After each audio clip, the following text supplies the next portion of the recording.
گاؤں میں رہتا تھا۔ میری زندگی سادہ تھی، چند سپنے اور ایک چہرہ جسے دیکھ کر دل کو سکون ملتا تھا۔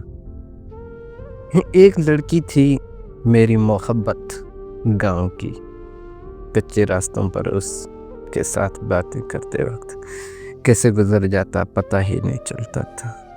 جب بھی وہ ہنستی تھی لگتا تھا جیسے دنیا رک گئی ہو۔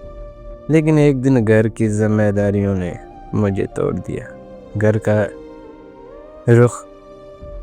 گھر کا جو خرچہ، پریشانیاں اور میرے والدین کی باتیں اب کام کرنے کی عمر ہے۔ میں دل پر پتھر رکھ کر گاؤں چھوڑ کر کراچی چلا۔ شہر کے بڑے بڑے سڑکیں، شور، بھیڑ، مگر دل صرف ایک ہی کے لیے تڑپتا تھا، میری محبت۔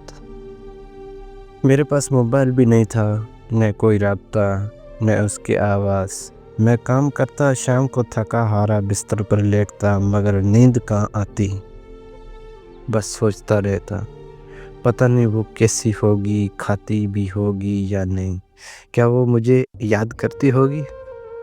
دن رات بس ایک ہی خواب، جب واپس جاؤں گا تو اس سے ملوں گا اور اس کے لیے کوئی خوبصورت سا تحفہ ضرور لے کر جاؤں گا۔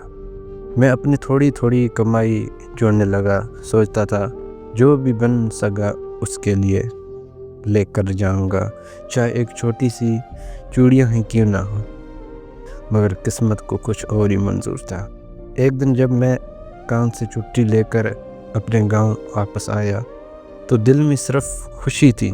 سوچا تھا اب جا کر اس کے سامنے کھڑا ہوں گا، اس کی آنکھوں میں خوشی دیکھوں گا، لیکن جب میں گاؤں پہنچا مجھے پتہ چلا اس کی شادی ہو چکی ہے۔ ہاں، میری محبت، میری زندگی کسی اور کی ہو چکی ہے۔ میری زمین جیسے کھسک گئی ہو، میرے خواب ٹوٹ گئے ہو، میرے سوال خاموش ہو گئے ہیں۔ بس سوچتا رہا، کاش میرے پاس ایک فون ہوتا، کاش میں اس سے ایک بار بات کر لیتا، شاید روک لیتا، شاید اسے بات بتا دیتا کہ میں اسے کتنا چاہتا ہوں، مگر اب دیر ہو چکی تھی۔ میں اس کے گھر کے سامنے کھڑا بس دروازہ دیکھتا رہا اور آنکھوں سے آنسو بہتے رہے۔ میری محبت میری نہیں رہی۔ اس دن سے میرے اندر سب کچھ ختم ہو چکا ہے۔ لوگ کہتے ہیں میں ہنستا ہوں، جیتا ہوں، پر سچ یہ ہے کہ میں بس زندہ ہوں۔ محبت ختم نہیں ہوئی، بس دل میں دفن ہو گئی ہے۔ آج بھی جب کسی شادی میں دلہن دیکھتا ہوں یا کوئی چوڑیاں بیچتا ہوا نظر آتا ہے تو بس دل میں ایک ہی جملہ گونجتا ہے، کاش وہ میری ہوتی۔ تو دوستو، یہ کہانی ایک سچے عاشق کی جو آج بھی دل میں ایک چہرہ لیے زندہ ہے۔ تو دوستو، یہ کہانی کیسی لگی؟ مزید کہانی سننے کے لیے میرا چینل سبسکرائب کریں۔